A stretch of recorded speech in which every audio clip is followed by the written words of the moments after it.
मध्य प्रदेश में महाराजा सिंधिया का विरोध थमने का नाम नहीं ले रहा। कभी काले झंडे दिखाए जा रहे हैं तो कभी गद्दार सिंधिया के नारे लग रहे हैं। सिंधिया की वजह से अब बीजेपी के दिग्गज नेताओं को भी विरोध का सामना करना पड़ रहा है। अब एक बार फिर महाराज की वजह से शिवराज सरकार को विरोध का सामना करना पड़ा। सिंधिया के खिलाफ अब बिक जाते हैं श्रीमान, बंद करो मतदान के नारे लग रहे हैं।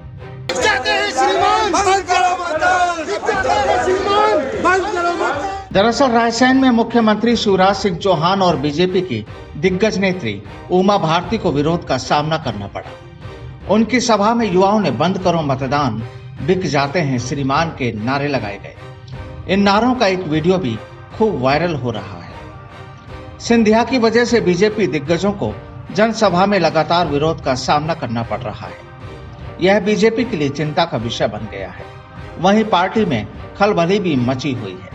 दरअसल उमा भारती की गिनती बीजेपी में दिग्गज नेताओं की श्रेणी में होती है, लेकिन जनसभाओं में विरोध को देखकर उपचुनाव को लेकर डर भी सताने लगा है।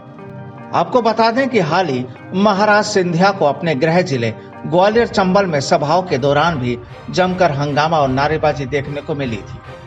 वहीं एक सभा में युवाओं का हंगामा होने के बाद सिंधिया को अपना भाषण तक बीच में रोकना पड़ा था।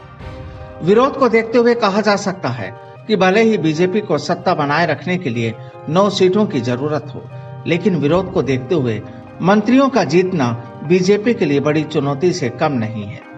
हालांकि मध्य प्रदेश में 27 सीटों पर होने वाले उपचुनाव की तारीख की घोषणा भले ही नहीं हुई हो, लेकिन राजनीतिक दांव पे शुरू हो चुके हैं। बीजेपी के लिए सीएम शिवराज सिंह चौहान और सांसद ज्योतिरादित्य सिंधिया चुनाव प्रचार की कमान संभाल चुके हैं, तो कांग्रेस के लिए पूर्व सीएम कमलनाथ मोर्चा संभाल रहे हैं। कांग्रेस जहां पार्टी के नेताओं की खरीद फरोख्त को मुद्दा बनाए हुए है, वहीं बीजेपी लगातार 15 महीने की कमलनाथ सरकार में कांग्रेस के कार्यों का ब्यौरा दे रही है। आपको बता दें कि विधानसभा चुनाव 2018 में पूर्व मुख्यमंत्री कमलनाथ और ज्योतिरादित्य सिंधिया की जोड़ी ने बीजेपी की 15 साल की सरकार को गिराकर कांग्रेस को सत्ता तक पहुंचा दिया था।